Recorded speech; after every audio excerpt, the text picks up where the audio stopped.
Hi there, my name is Femi, and welcome to this edition of the KF Leadership Channel.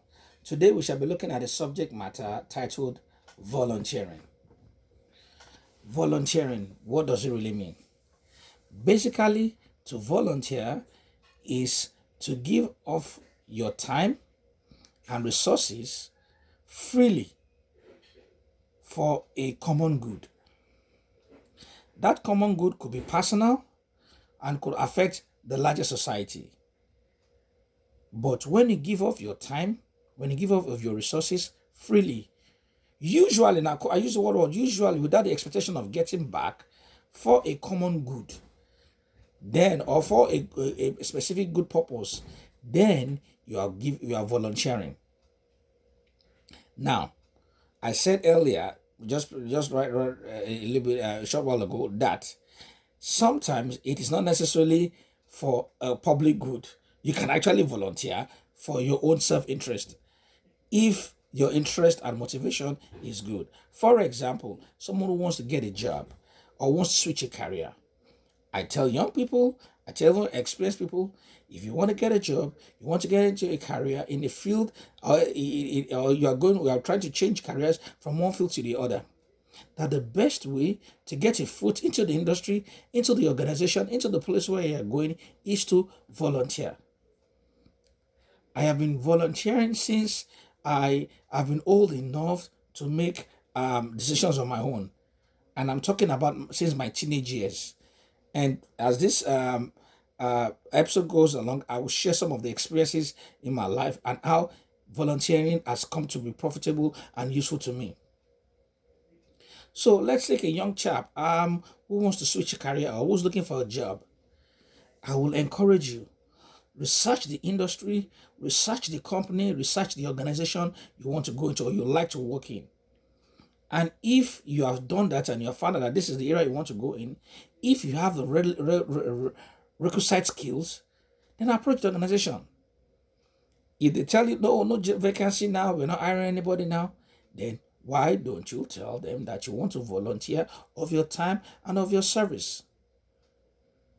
If that's exactly where you really want to be, and you will do yourself an extra favor if you can research what their major areas of needs are, and if your skill set fits that need, where you can provide solutions to that need, okay, then approach the leadership of the organization and volunteer. Because when you do that, no right thinking manager, no right thinking boss will see somebody who is helping, who is providing solutions to their major challenges and is providing it for free, that will not take notice. He or she will take notice of you, even if he or she does not have the power to hire you right away, or there's no available vacancy right away. They note you. And when an opportunity opens up, you'll be the first person to be contacted because they have seen you do what you're able to do, and they have seen you do wonders, and you have done it for free. In some of my previous videos, I had shared the principles of talents, gifts, and skills, and I basically said, look, if you want to get into any significant position in life or want to get to the top of your career, your talents and your gifts will open your door by just making you to be noticed. It is your skill set that will take you higher and your attitude that will maintain you there. However, for those skills to be developed and for those talents and giftings to be recognized, you must be willing to volunteer to give those things are freely initially so that you can get your foot in the door. You cannot sit down somewhere in your village or in the comfort of your room and nobody knows you, and you are telling and you are expecting that people will just come and get you a job or something. But as you volunteer, as you give of your time, as you give of your service, of your resources, then people begin to take notice of you and say, okay, this person can do this thing. Oh, I may not be able to provide it right now, or we may not be able to offer anything right now. But when something comes up and your area of expertise is needed, you're probably the first person to be called upon. And that's the principle of life. Just like I explained in the scriptures. If you're familiar with the Christian faith, there's a part of the scriptures which says, give, it shall be given back unto you. Good measures, pressed down, shaken together, and running over. In the same measure you give, shall men give back to your bosom. It's men that will give back to you because of what you have given. And I'd like to share this example in my life. I mean, I really don't want to share because it's a little bit personal. It involves a couple of people, a lot of people. But I'll share the example. When I was about to complete high school, one of my favorite subjects in high school was chemistry. Unfortunately, I didn't too bad, but I didn't get the result I wanted in chemistry. I think I had like something, but it wasn't the best because of naivety in the course of the exams, and I had to cancel the whole paper, and then I lost about 25 marks because I cancelled it, which I just left it open. But I remembered one of the subjects that we took then was in biology, and biology was a very very wide subject. It was so wide that we couldn't even finish the entire curriculum for the 3 years of senior high school. When the biology teacher comes to our class, she uses 2, 3, 4 periods, and we're always tired. Yet we didn't finish the curriculum, and so we had to go to for a standardized, more or less like a standardized exam. It's called WAEC, West African Examination Council exam. It's for all senior students, final year students in high school in the whole of West Africa. And so we took the exam. And on this particular day that we were taking the exams, I opened my question paper, and I saw a question that had 25 marks. And it was asking me about first aid, resuscitation, bleeding, and all that. Mind you, during the course of our lectures while we were in school, taking classes, I never even knew that was part of the curriculum. I never knew that was part of the curriculum because I never even came across it. But lo and behold, this was the question that was presented to me. But what I didn't tell you was that I think in my penultimate year in high school, an organization called the Red Cross Society was brought and introduced to my school. And I signed up and I volunteered to be part of it. And I was trained. I was trained in the act of, first aid, CPR, bleeding, resuscitation and all that. And after my training, I was one of the leaders because I was more or less in the penultimate year, and I was teaching and I was training the younger students after me. So by and large, that was already part of me. I mean, I still work, I'm still part of the organization, and I rose up through the ranks, and I did so many things with the Red Cross, even getting to elected public office. Lo and behold, on the examination day, when I saw that question, I was more than happy. And then I sat for the exam, finished, expecting the result. Now, my expectation was that I would probably get to the better result in my chemistry because that was my favorite subject. I loved chemistry. But when the exam came out, and when the result came after the exam, in the entire school, among my colleagues, I can't remember how many of us, maybe about 90 or 100 or something students that took the exam. And don't get me wrong, some of my colleagues, they are there now, they're doing wonderful things in life. They had better results than I had. They had fantastic results than I had. But I was the only one that had A1 in biology. No other students had A1 in biology. Not because I was smarter, not because I was better. I mean, like I said, some of them there were people who had better results, way better than I had. But on that subject matter, biology, I was the only one that had A1.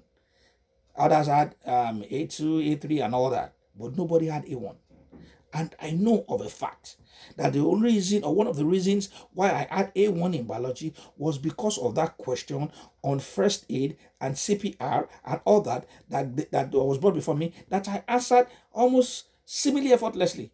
In fact, we said when high school and we solve a particular question, especially in mathematics, and we do very well, to show a form of arrogance, quote and unquote. Now we'll write QED, quite easily done.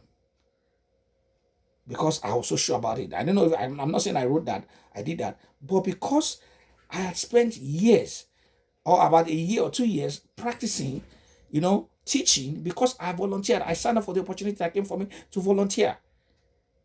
I knew the questions. If you wake me up as at that time, even now, I mean, I'm not as good as I used to be. I could tell you anything. In fact, I know I gave them more information than they asked. And whoever marks my script, whoever, I mean, the teacher, whoever scored my script will be more than impressed. It was just because I volunteered. So you can see how my volunteer paid off, because I took time to be involved in my environment, and that's how the reward came. There was another time I'd finished, I graduated from college, and I mean I was at home. I didn't have a job, and I was looking for a job, and sometime one of my sisters now told me, look, probably she works at the bank, and she was like, okay, there's an opportunity somewhere here. Just give me your script and give me your resume, CV, and let me see if I can do things. And I just gave it to her and forget about it. And months went by, nothing came out. But I remember that in the local assembly I used to go, the church had a ministers' conference, and they called for volunteers. And so I just said, you know what? I'm not doing nothing. I'm not sitting down now. Let me go there and volunteer. And so I volunteered. Now, I was given what you can call menial jobs. I was washing the plates. I was cleaning the benches and all that. But while I was doing that, secretly under my breath, I was praying too, telling God, look, I'm serving you. Do not forget me. Remember me. I need a job. I need a better employment. I need this. I need that. While I was doing that, and I was doing it gladly, lo and behold, not more than a week or 2 weeks after, I just got a call. In my house, I was sitting, I just got a call. And somebody said, so, are you so and so? I said, yes. Are you this and that? Okay, here. I think you applied for this. I didn't even remember I applied, because I was not even the one who applied. I just gave my resume to my sister, and that was it. And the guy said, well, we want to like to schedule you for an appointment to work at a place. We scheduled the appointment. I went for the pre-screening, the first screening, then went for the second one, an interview, and I got a job. And it was a job in one of the most reputable banks in the country then. And when I was sharing the testimony to show you the beauty of it, I like when I share my testimonies, I don't like identifying myself. So I was trying to hide from the pastor who was going to take the testimony. Unfortunately, when I got there, it was one in front, and I told him. And he asked me, he said, okay, you got a job in the bank? Okay, what was your background? And I told him my background was in biochemistry sciences. And you go to the bank. Wow. And he immediately spoke about the fact that he saw me while I was coming to volunteer and serving in the church during the ministers' conference. And I knew. And I knew that indeed it was a spiritual activity that happened, because I gave of my time. I'm currently volunteering somewhere now, and you cannot, you see, I cannot tell you what that opportunity has afforded me. If you don't understand, as a young person, one of the good things volunteering does for you is to expose you to top leadership of your organization. Even if you're working in an organization already, look for opportunity to volunteer to help. You never can tell who you meet. You never can tell the doors of opportunities that will be opened up to you. Unfortunately, people of my descent, of my color, and I'm talking about the African descent, don't do enough. And people miss out on the enormous opportunity, enormous potential that volunteering, after giving of your time and of your resources, affords you. Just by interacting with people alone, because we're all social human beings. You meet people, you hear things. That's how doors open up for you. I volunteer in this organization, in like a food pantry, where we give food to people in the community. And week in and week out, I see the young Caucasian children coming to serve. Their parents will bring them there, and they will teach them as young as 3, 4, 5, 6. They may not really do much, but they're there with their parents. And that reminded me of this when I was younger too. When my mother used to sell food items very close to a church building, big church building in Nigeria back then. And I'll go with, I always go with her, and serve and just assist her. I mean, she was the one doing most of the selling. I was just there, doing the little run around. And I remember vividly that there was a young man. Well, I was a little boy who always come towards my mother's store to come and buy soft drink, what you call soda, the bottled soda. I think his favorite was Gold Spot. Yes, Gold Spot. And he will come when he's coming back from work, or usually when he's coming back from work, with his Bible in his hand, with his trousers and his shirt, and he'll just come there and he'll buy it, and he'll buy it maybe for 30 kobo or 3 naira. I'm not sure then. And he'll buy it, and he'll go.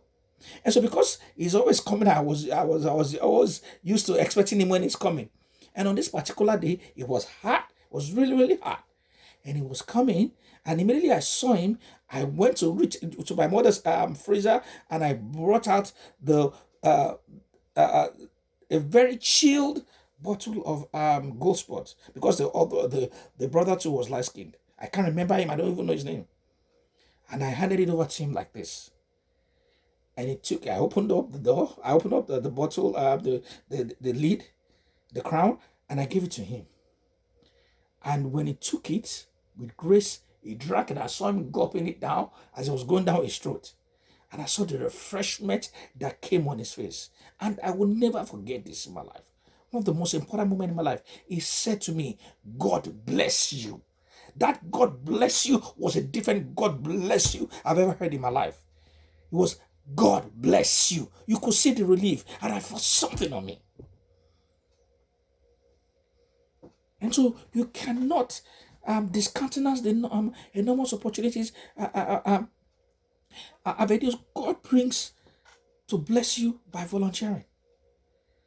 So wherever you are in your local environment, look for a place to volunteer.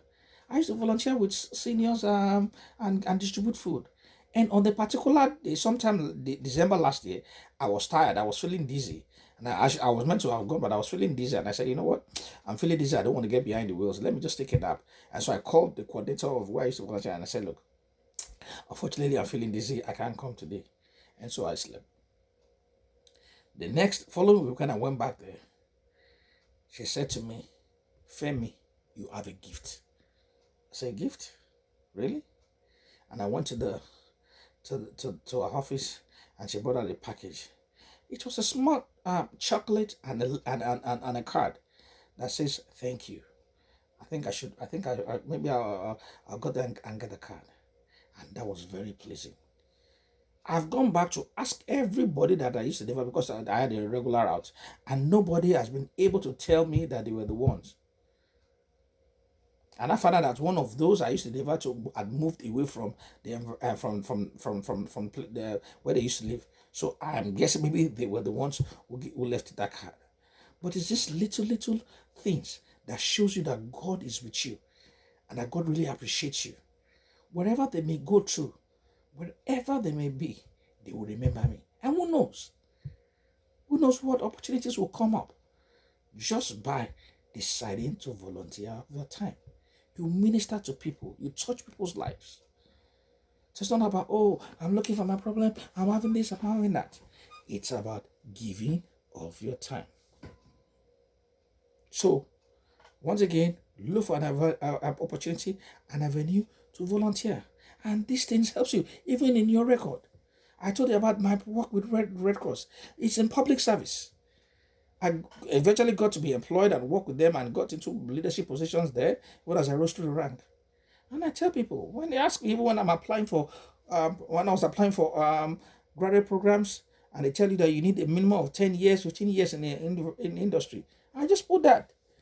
I just put the record of my volunteering years there, and I said, look, I've had over 18 years, I've had over 20 years experience in public service, in this area, in that area. And people say, what? They look into it, they call back, do their background check, and find out, yes. I even with letters of recommendation, saying, yeah, this is a good person. I can only claim those years because I volunteered.